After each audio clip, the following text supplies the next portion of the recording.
씩씩한 어린이들의 찬양 감사합니다.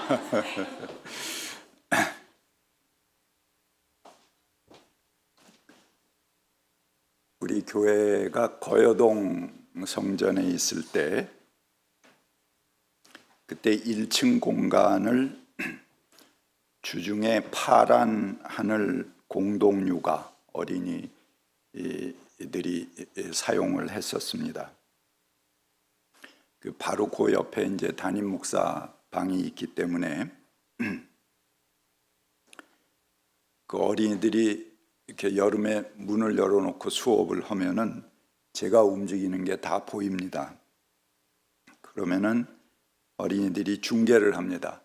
아, 목사님 나간다. 목사님 오셨다. 민망할 정도로 일제히 합창을 해요. 근데 한 어린이가 목사님 하고 제게 달려와서 인사를 해서 제가 머리를 이렇게 쓰다듬어 줬습니다. 그랬더니 이 어린이가 갑자기 아, 목사님이 만졌다. 목사님이 만졌다. 그러면서 그 방을 막 뛰어다니는 거예요. 그래서 저도 깜짝 놀랐습니다. 아마 그 어린이가 뭐 어디가 아프거나 그랬다면은 그 순간 치유되었을 거예요. 이렇게 해서 기적이 일어날 수 있구나. 이제 그런 거를 제가 느꼈습니다. 작은 것을 크게 받아들일 수 있는 감수성. 이것이 예수님께서 말씀하신 어린이의 마음이고 하나님 나라에서 갖게 될 마음이 아닐까 그렇게 생각해 봅니다.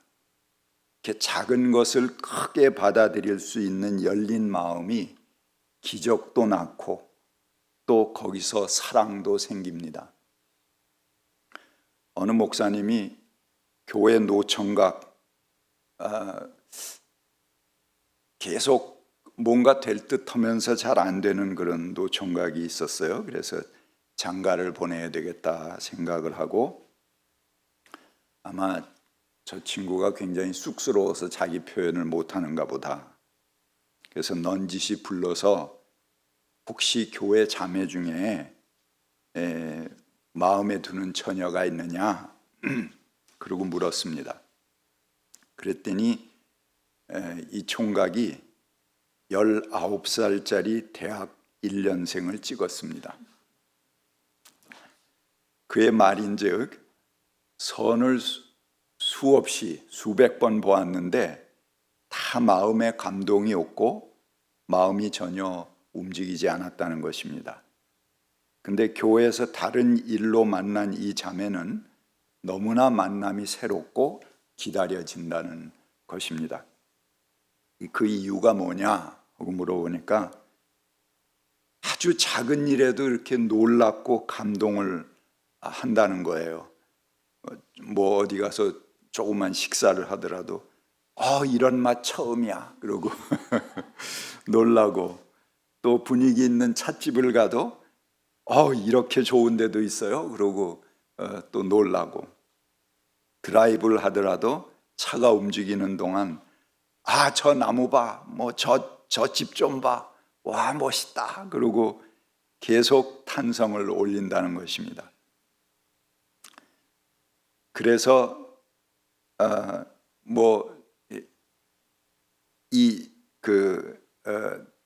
대학 이제 처녀하고 같이 지내는 것이 매 순간 감격스럽고 살맛이 난다는 거예요.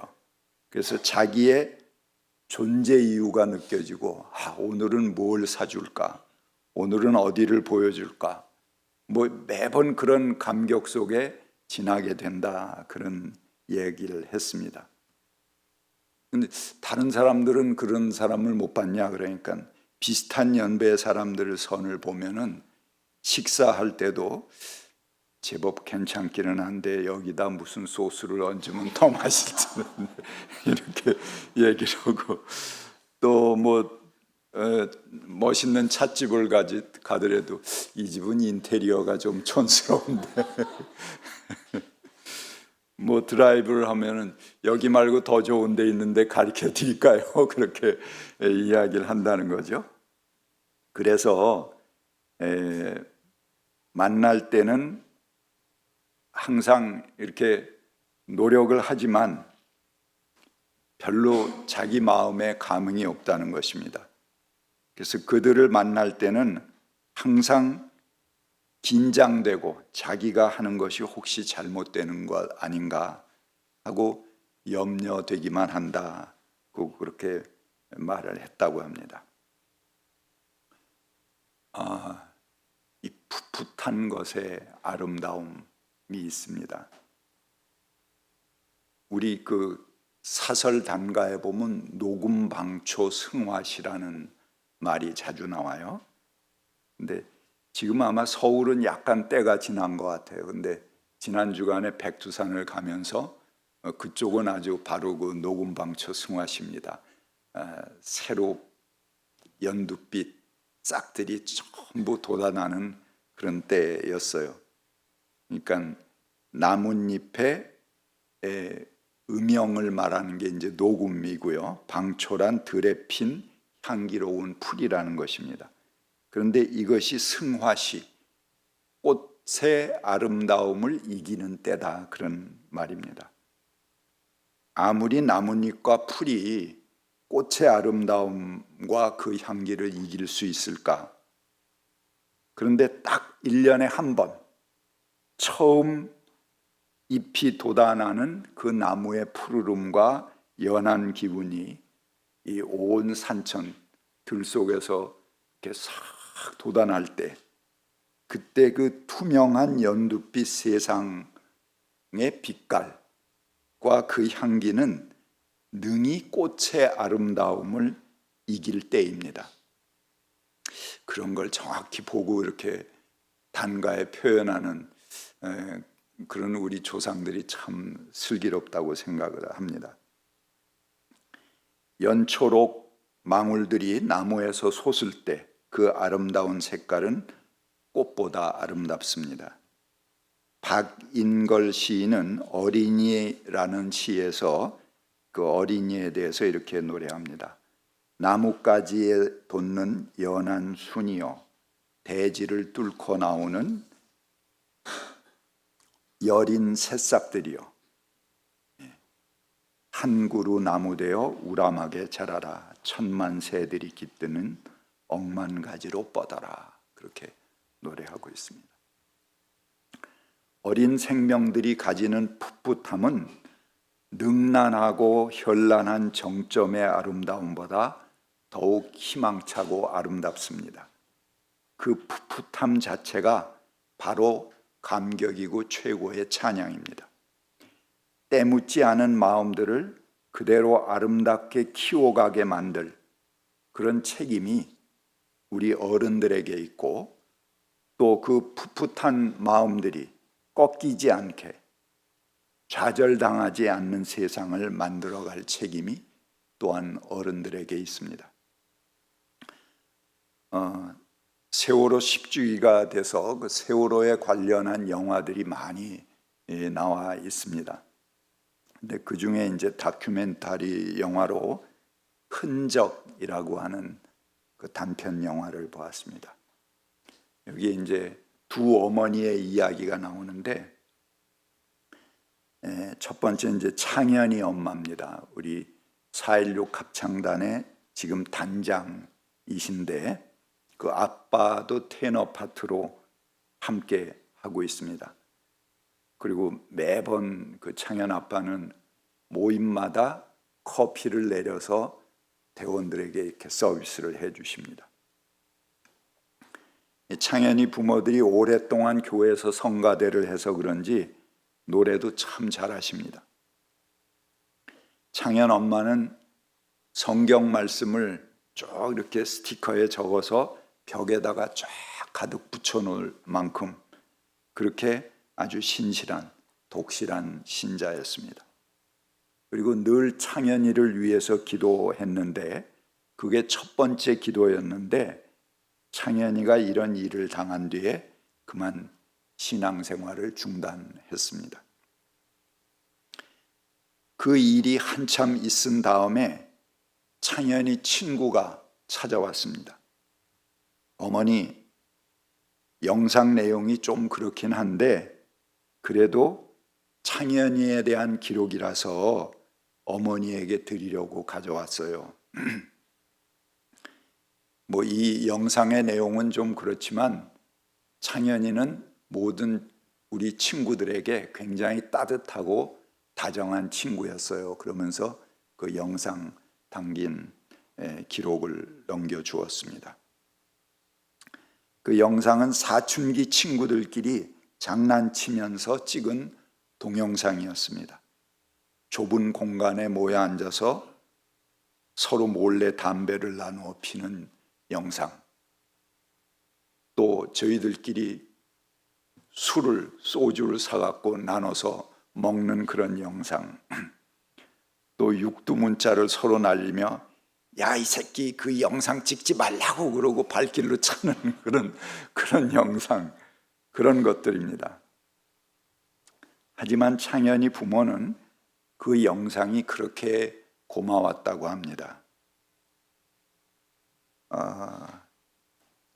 수학여행을 바로 떠나기 전날도 창현이가 12시가 넘어서야 들어오자 그 아빠가 혼을 냈습니다. 너는 수학여행 짐도 안 싸고 이렇게 돌아다니냐고 그러고 혼따구를 내고 그리고 퉁퉁 부은 얼굴로 아침에 수학여행을 떠났는데 그것이 그 마지막 길이 되었습니다.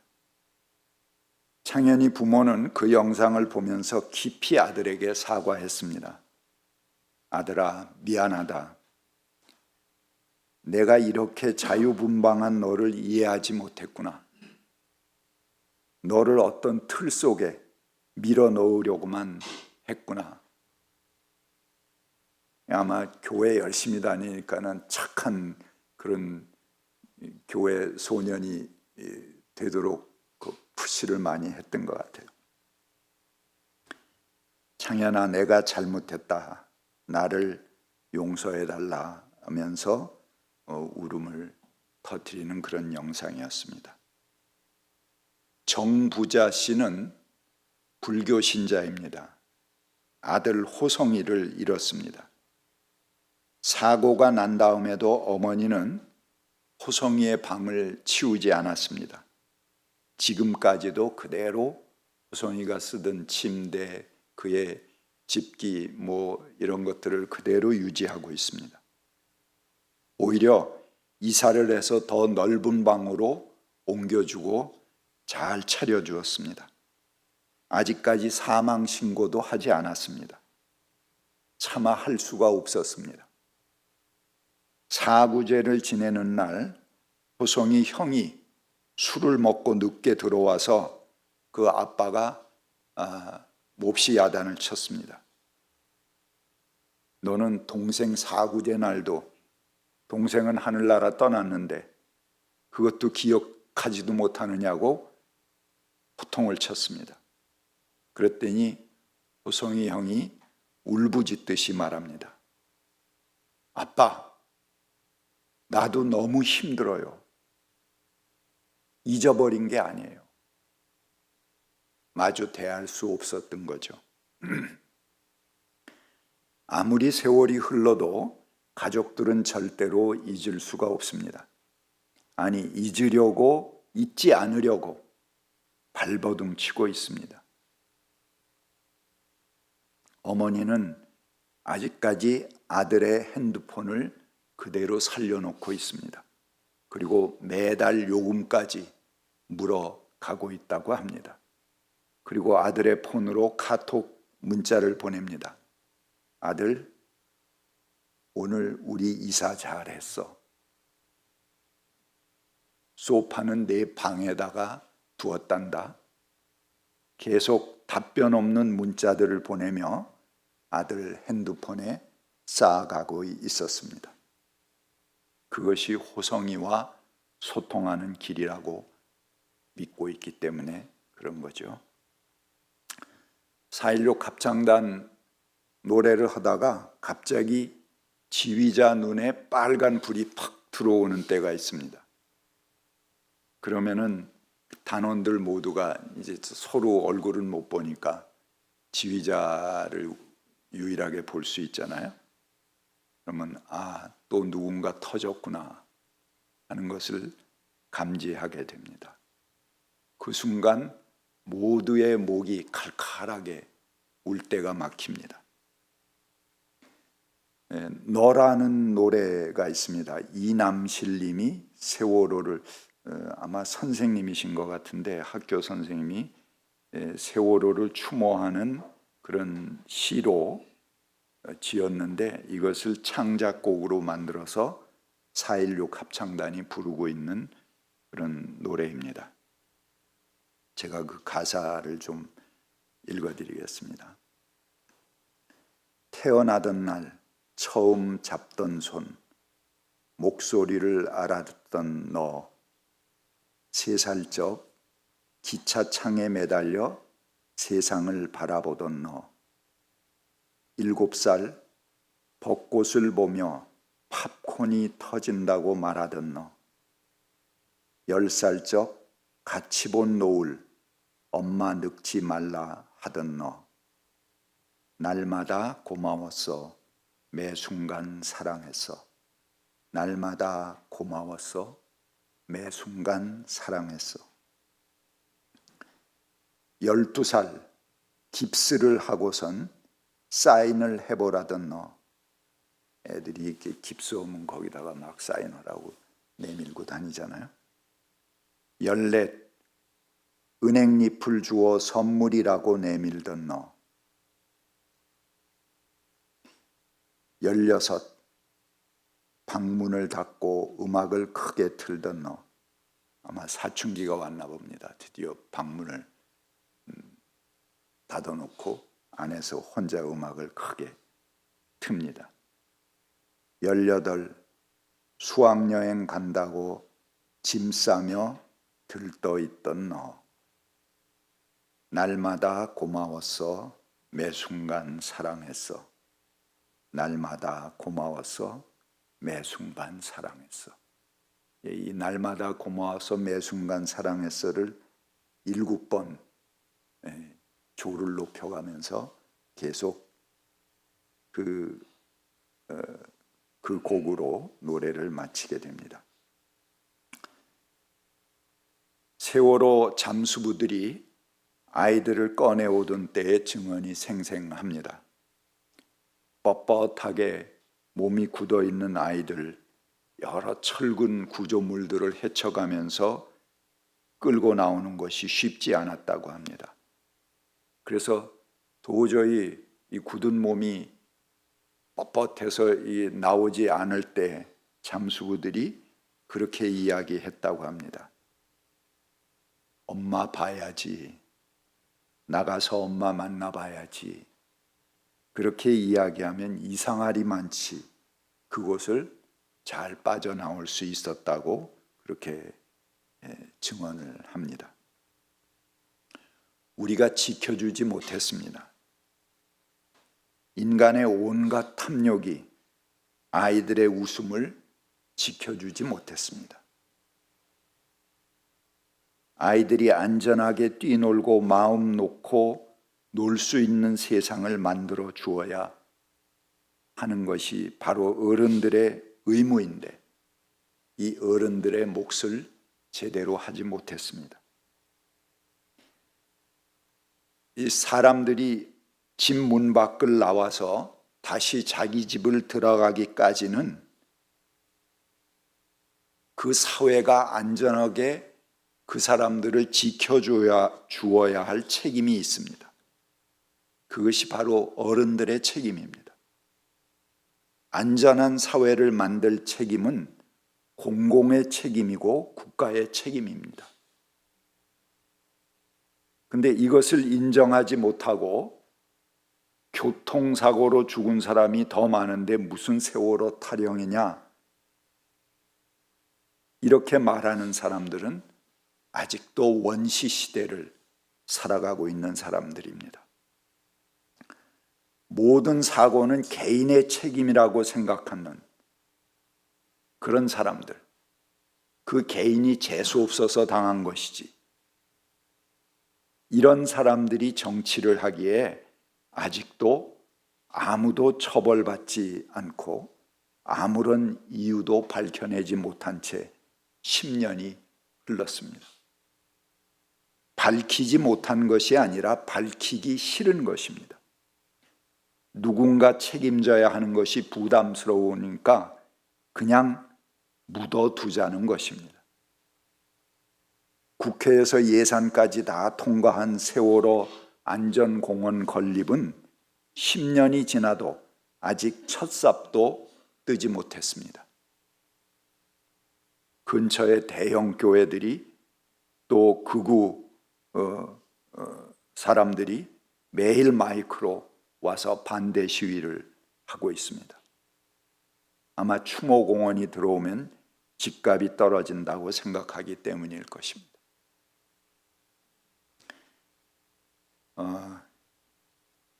이 유럽에서는 대형 사고가 생기면 우선 공간부터 확보한다고 합니다. 그래서 그 가족들이 묵을 수 있는 인근의 호텔들을 다 미리 점유해 놓고 거기서 가족들이 사고가 수습될 때까지 묵을 수 있게 해주고, 끝난 다음에도 그 관련된 장소들을 그대로 기념물로 지정을 해서 다시는 이런 사고가 생기지 않도록 온 사회가 기억하고 그걸 되새기는 그런 기념물로 삼는다는 것입니다.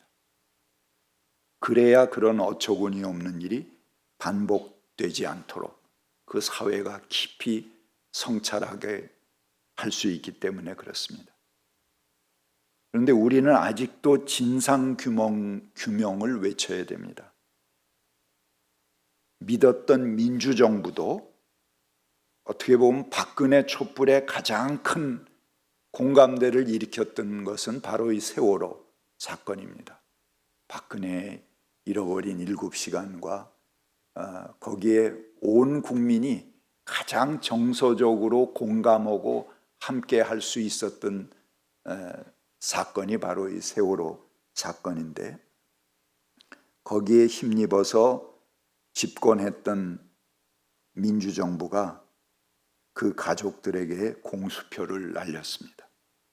아무도 책임지지 않고 기껏해야 꼬리 자르기로 말단 하나 처벌하는 것으로 그쳤습니다. 아무것도 바뀌지 않았고 10년 후에 이태원 참사가 똑같이 일어나 버리고 말았습니다. 개인의 책임인데 왜 떠드냐?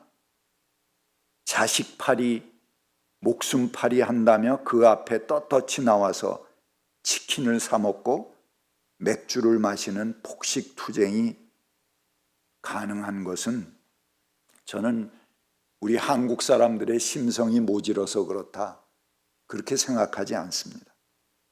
그 뒤에서 누군가 부추기는 거대한 세력이 있기 때문에 그렇습니다. 이런 사고들이 개인의 책임이라고 생각하면 우리 사회에는 아무런 변화가 이루어지지 않습니다. 아무런 진보가 이루어질 수 없습니다. 우리는 바뀌지 않고 계속 재앙과 같은 참사가 반복될 수밖에 없을 것입니다. 폭식투쟁을 하고 안산 화랑유원지 생명공원 부지에서 삽도 못 뜨게 하는 이들도, 그 사람들도 이런 위험에서 예외는 아닐 것입니다. 자유롭지 못할 것입니다. 어린이날에 어린이와 청소년이 마음껏 뛰어놀 수 있는 자유로운 그런 세상을 그려봅니다. 같이 묵상하시겠습니다.